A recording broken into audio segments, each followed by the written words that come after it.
Can you just talk a little bit about, you have a new title added to your offense coordinator title, what that means to you, what different responsibilities you have, and what discussions have you had with Brian as far as, calling the plays on offense this season? Yeah, so it's certainly an honor to have that title. I don't take it lightly. Some of the responsibilities I've done with Dave's and going through the offseason. Number one, kind of being a part a little bit more of the interview process. We've hired some new coaches, some new staff around the building. So being a part of that, how the inner workings of those kind of decisions happen, and then sitting in on building out this offseason. So sitting on the planning, listening to some our health department work through our injured guys and their progress and how they're going to build that into our offseason program. That has been really cool to kind of be a part of really the backbone on how we're going to do this thing. What about the play calling? I mean, you came back. It's obviously something I would assume you want to do. Where are you with that? Yeah, I mean, every year is different, and every year you got to go through the evaluation process, and this year's no different. I mean, we're in day one of phase one, so there's a long time to go. But, I'm excited, and I'm excited in my role and doing whatever we can do to get better each day. Thanks. Thank you. Heidi Trina. Hi, Mike. How are you? Hi, how are you? Good. Congratulations on your promotion. Thank you. Mike, I'm kind of curious about something. When you have a quarterback like Daniel Jones' injury history, I know that you can't coach scared. I know you have to plan accordingly and do what you want to. But that being said, he is coming off the ACL. He does have the 2 neck injuries. How much does that type of injury history factor into how you construct the offense moving forward? Listen, Daniel's a tough kid, and I know he's going through all his rehab right now. He's attacking that thing. It's been cool. I see him in here every single day working his butt off to get right. But I think when you talk about like one specific person on offense, it's never about just one specific person. It's an 11-man operation. So you got to take into account everyone's ability, where everyone's at, and then you try to build an offense around all the players and playmakers that you have. So that's what we're doing right now. We're really we've really dug into that this offseason as a staff. And, as we continue to go through this process, we just finished up free agency, going into the draft, adding some players there as well. So it's going to be an ongoing process till we get to training camp and into the season. So in terms of Daniel, though, his running ability is a big part of what you have done in the past. So do you maybe look to shift some of that away from him while he's recovering, or until you have a better feel for how well he's going to respond in those situations? Yeah, we'll just have open lines of communication with Daniel and all the players. You want to be able to gauge all of them, but we'll see where they're at, see where his comfortability is on those, and we'll put together a game plan or an offense that we feel really good about. Thank you, Mike. Thank you. Kim Jones. Hey, Mike. How are you? Hi, Kim. What is it like to know that you won't have Saquon Barkley? Well, first and foremost, I mean, Saquon's a hell of a player, hell of a person. I was very lucky to be around him here for the couple of years, and I wish him nothing but the best. I think, where we're at right now, we're in day one. So we have a lot of new players that have come in. We're trying to get introductions, trying to, get them into our program and how we want to run our offense, and just kind of the start from, build it from day one on and create trust and create some energy within the offense. And so these new guys are coming in, and some of the guys that we had last year as well, they're building on that. So we got a lot right now as an offense that we're working through. And, Saquon was great for us, and he's a great player. And, again, I wish him nothing but the best. But right now we're moving on to what we have to get accomplished, and that's, getting our guys together and working towards our goals. And what's it like to be the one coordinator who is still with the Giants?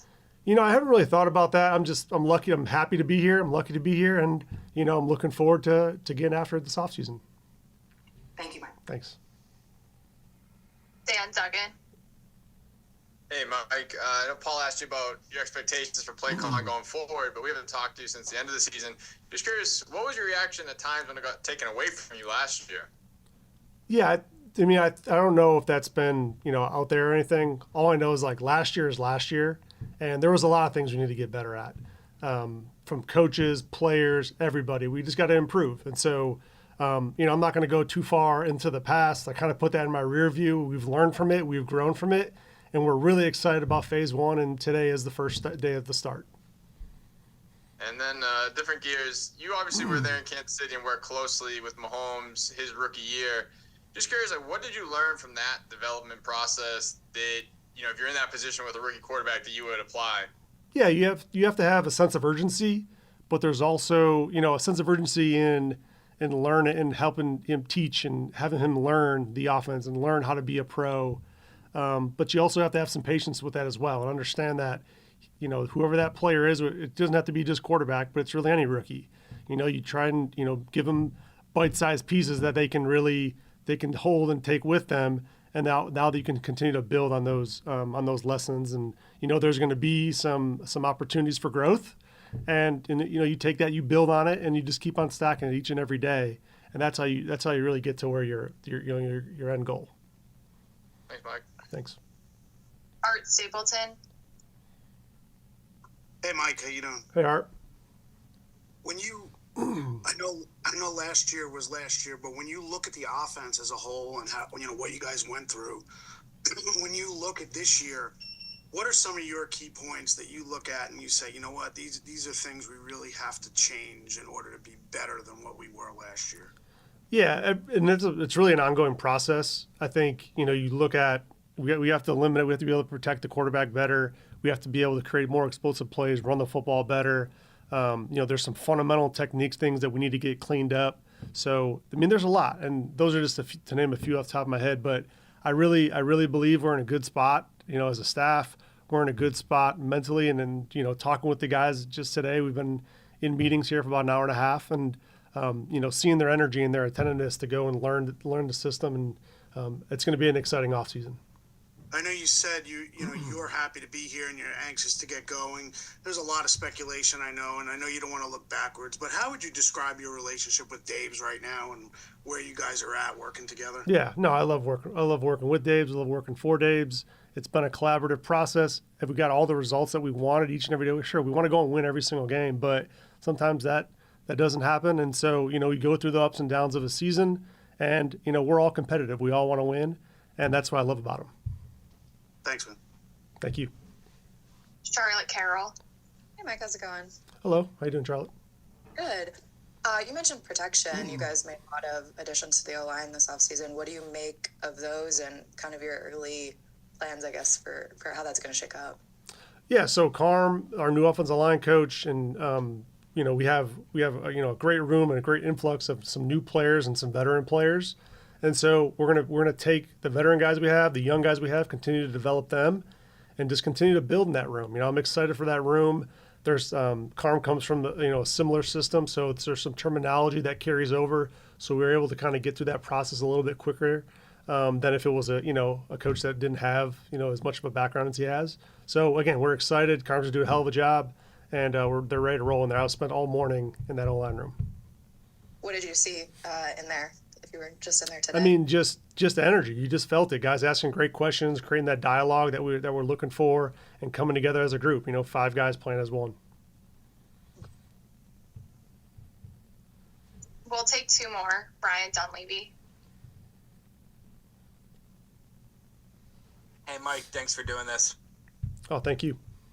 After you interviewed with Seattle to be their head coach, they also requested an interview with you to be their offensive coordinator.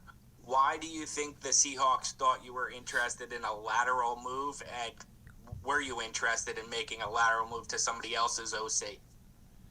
I must have did a good job, but no, it was a great opportunity there. I love the people there, Jody, John. It was a great experience, but that's what it was. It was a great experience, and I can carry that over into the future. But were you interested in lateral moves or only in the Giants OC? No, I'm here, and I'm excited to be here with the Giants. And then what do you make of this year's top, whatever it would be, first round, we'll call it? What do you make of this year's first round quarterback class? Yeah, they're all a little bit different, but I like the class. Smart guys. We've been able to kind of meet them throughout the combine process, throughout this pre-draft process. Really sharp guys with a lot of ability. So I'm really excited about this group. It's going to be cool.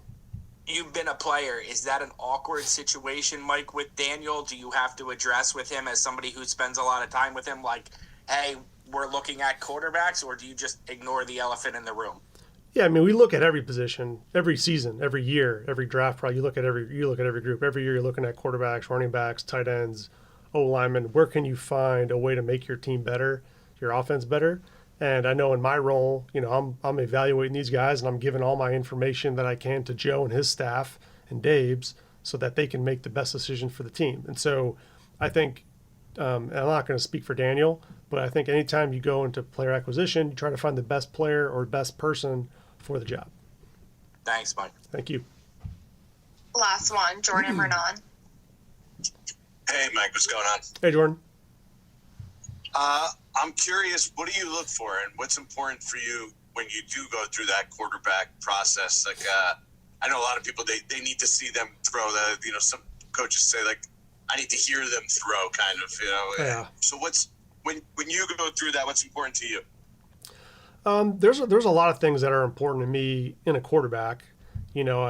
Leadership, just that ability to kind of control a room, control a huddle, that kind of it factor. You look for that, and you try to put those guys. And the more you talk to them, the more you get comfortable with them.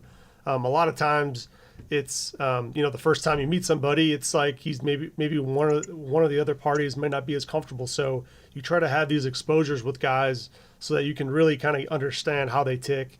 You want to understand kind of what fires them up and what things maybe give them issues. So you have a plan as a coach to build a guy up, and how you can kind of prevent maybe some weak spots. If they have a weakness and I have a strength, I can cover up his weakness with my strength, and vice versa. And so, you try to find that it factor with a guy that you want to be around. That's going to make the other guys better around him. And whether it's the quarterback room or another position, some guys just have that. And I know we have that already in our quarterback room with Daniel, with Drew, with Tommy. Those are guys that command and do a hell of a job in the huddle and command kind of the leadership of a team. And so, those are guys you want to be around. And I know you said you didn't really want to rehash last year, everything that kind of happened back and forth. But offensively, it was a tough year for you guys, especially the first half. What did you learn about yourself as a coach during that time? Yeah, resiliency. It's never easy. You want to continue, and the players feel that too. The players they're all in it. They're the ones between the lines working it out. And so as a coach, we're all in this thing together. So you want to continue to communicate. You want to continue to try and solve problems whenever they come up.